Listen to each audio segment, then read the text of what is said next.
Hello everybody and welcome back. My name is Kari and today I am doing a recommendations video. Specifically, I am recommending books based on age group. As I've mentioned before, I have several cousins who enjoy reading as much as I do, and they are of varying ages. I've been meaning to do this series, I guess I'll call it, for a while, and I just never got around to it because law school and the bar and then just life kind of exploded.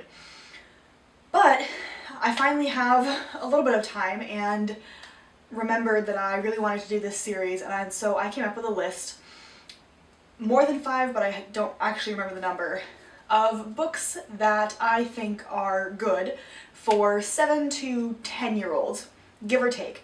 Caveat with this age recommendation series, all children read at a different level. So, for example, you could be 10 years old, but reading Dostoevsky, and that just depends on the kid. For the average 7 to 10-year-old, give or take, these are the books that I remember reading at that age and really enjoying. And for that matter, I still enjoy them now, almost 20 years later. Let's get into the books. So I'm going to do the books that I don't have physically here in Minnesota first. Number 1 is The Boxcar Children. I absolutely adore this series to this day. It is about 4 kids who are orphaned, and then they find their grandfather who is crazy rich, and they go on all of these adventures all over the country and solve mysteries. They're short books. They're probably for the younger end of this recommendation, but they're good chapter books to start out with. Along that line, number 2 is the Bailey School Kids. These are books like Vampires Don't Wear Polka Dots, Santa Claus Doesn't Mop Floors, and there's something about ghouls and gremlins and just all that kind of stuff. I think maybe a gremlin or a ghoul doesn't teach an art class. Anyway, it's basically the sort of supernatural side of things that we see, and these 4 kids, I think, encounter them, but at the end of it you're left with a logical explanation for whatever the supernatural thing is, but you're still not quite sure. Again, they're chapter books, they are meant for this age range, and I still love them. My mother, kindergarten teacher, reads at least 2 of them. The Santa Claus one, and I think something to do with one of the other holidays, every year to her kids, and they love them. Number 3 is The Magic Treehouse. This follows a brother and sister, Jack and Annie, as they find this treehouse that takes them through time. And it takes them through time to find very specific things. They have a quest, if you will, every time. It takes them to ancient Rome, it takes them all sorts of different places. To be honest, that's the one I really remember. It does take them to the dinosaurs at one point. I think that might be early on in the series. It's been a while. Anyway, this series goes through all of it, and it has many, many spin-offs. There is a whole series where they're specifically doing errands for Merlin. One that I never read was Junie B. Jones, but my mom reads that to her kindergartners too for quiet time, and they really enjoy that. I think that one, as far as I'm aware, is also a decent chapter book. The other ones that I don't have are Pippi Longstocking. I don't know how long this series is though. Pippi Longstocking I have 2 books for, and she is a wiry, crazy strong, odd, flaming red-headed kid. She goes on all sorts of crazy adventures, doesn't go to school, can lift up a horse, and her dad is a king of some South Pacific island. They're hilarious and they're fantastic. And the other one that I've only read 1 of is the Nancy Drew series. This one I would probably put on the older end of it, maybe 10 to 11 more so. But the Nancy Drew series, as I'm sure you know, is a mystery series that follows Nancy. And honestly, I don't know when it's set because I only read the 1. If you are a scaredy cat as an 8 to 10-year-old, 7 to 11, whatever, I would maybe wait until the older end, because personally, I went to read the first one because my mom owns almost all of them, and when Nancy got trapped, as people tend to do in mysteries, I got scared enough that I refused to finish it, and so my mom had to sit me down, because I was maybe 8 or 9, and finish reading the book with me. because I was so scared that Nancy wasn't going to get out. I can't explain it. I'm not as much of a chicken now, but those books definitely scared me. So that's just something to be aware of. The last book that I don't physically have is one that I have mentioned before, and it is the Mandy series by Lois Gladys Leopard. This is a Christian fiction series that does start out with Mandy, our main character, attending her father's funeral. I am aware that some people think that that is an inappropriate topic to start a book with. However, I think it's important that children know about death and know that it's normal to grieve and that this happens to everybody. You will lose your parents at some point. Anyway, I love this series. Yes, it is Christian fiction, but it's not slamming it into your face Christian fiction.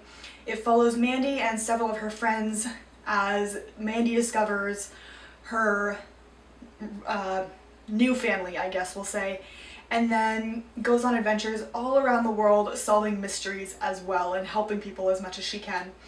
It is set in the late 1800s, early 1900s, and doesn't necessarily really discuss things like racism or classism, but Mandy does encounter people from all of those walks of life, and I think it shows the way Christianity is meant to act, which is to say, not judging people based on any of that, and helping them where possible and loving them, because that's literally what the Bible says. But off my soapbox. Now I have some books physically here that I'm going to talk about. This is also a great series. It is set in ancient Rome between Ostia and Pompeii. It's a mystery series that I learned about from Autumn of Pelennor. Love it, but I forgot to mention it, so I'm bringing it in now, and I don't physically own it.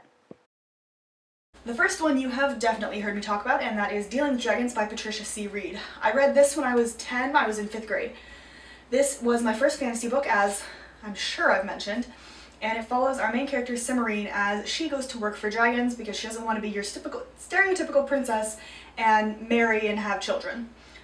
I absolutely love these books. Even now, it is a quartet, and just deals with Cimmerine not taking crap from anybody, being herself, and helping, well, the dragons specifically in this one, but I think it's really important to know that you don't have to change for anybody, and they're just really entertaining books with dragons.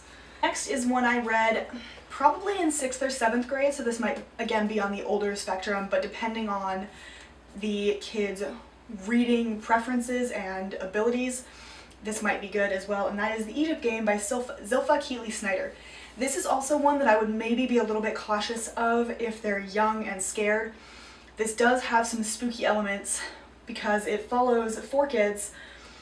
They are, I think, between 8 and 9, but it follows a bunch of kids who find this abandoned yard in their neighborhood and say they start making it into their own version of ancient Egypt.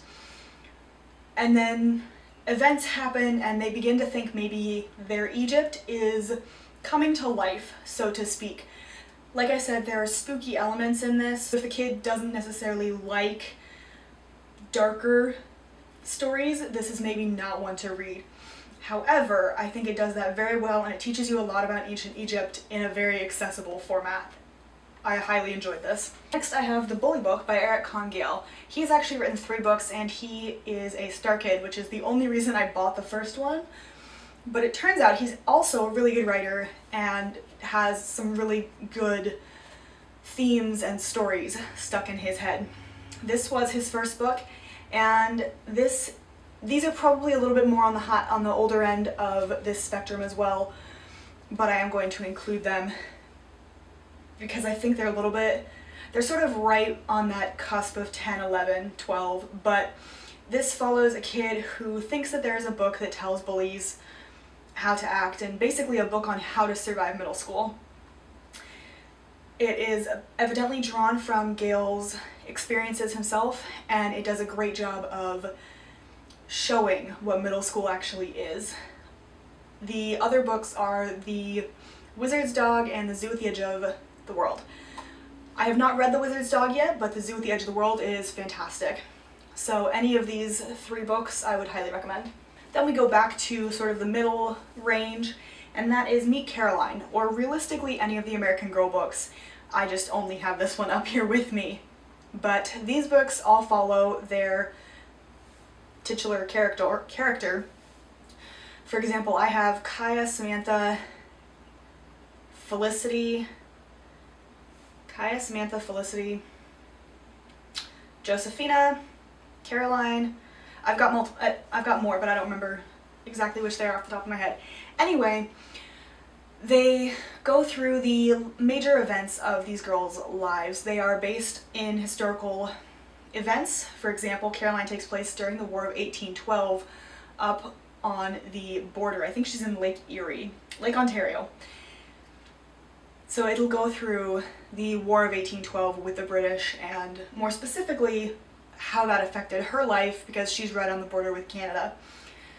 Kaya's story takes place in 1765 and she is a Nez Perce Indian. So it shows how they lived at the time, and it shows their relationship with the white people who came, whether they be traders, soldiers, settlers, what have you. They are very short. They're maybe 100 pages. They have pictures in them, which are kind of fun. And they're probably, like I said, they're probably on the younger end, but they're good and they're educational, we'll say. And the last book is Tuesdays at the Castle. This one, probably about 10, 11 for the age range. This is by Jessica Day George, and I'm holding only the one up because I have 10 of her books, and that seems very arm-tiring to hold up. But this series specifically follows a girl who is 7, 8, and her parents are the king and queen of this little country, and they have a very strange castle. It changes, it's sentient, and she's the only one really who can figure the castle out better than everybody else. Something happens, her parents disappear, and so she has to figure out what's going on, where her parents are, etc. This is well, I think there's 5 books in this one, but I only have 3. And then she's got another series with Dragon Slippers, Dragon Flight, and Dragon Spear, which is about another girl. I think she might be 16 in that one, or something like that. But she is offered up to a dragon by her aunt because her aunt doesn't want to feed her anymore. And it turns out that the girl doesn't get eaten by the dragon. So she runs away and makes her fortune herself. I really love these books. I think they're fun and whimsical and magical, and if you're looking for a good fantasy series, I think these are definitely among the list. So those are all of the books I'm going to recommend for 7 to 11, maybe 12. This age series will overlap because, like I said, you could be 7 or 8, but reading at the level of a 7th grader, 13, 14. And it just very much depends on the child and their ability and their interest. I hope I provided some sort of breadth here and maybe at least a starting point if anybody is looking for books for 7 to 10-year-olds. I will post my next one in the coming months, hopefully in June, but until then, look for my June TBR. Bye!